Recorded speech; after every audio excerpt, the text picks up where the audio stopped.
قلنا للملائكة اسجدوا لآدم فسجدوا إلا إبليس أبى واستكبر وكان من الكافرين.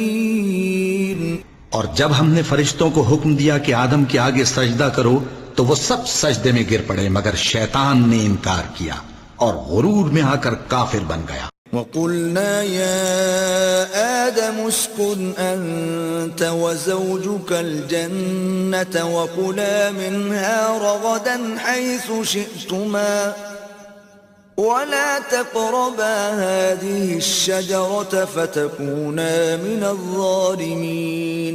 اور ہم نے کہا کہ اے آدم تم اور تمہاری بیوی بہشت میں رہو اور جہاں سے چاہو بے روک ٹوک کھاؤ پیو لیکن اس درخت کے پاس نہ جانا نہیں تو ظالموں میں ہو جاؤ گے.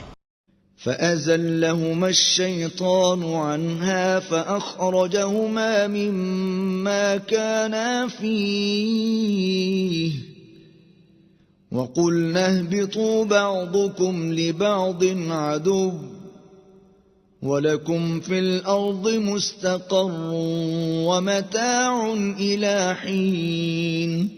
پھر شیطان نے دونوں کو اس درخت کے بارے میں پھسلا دیا اور جس عیش و نشاط میں تھے اس سے ان کو نکلوا دیا.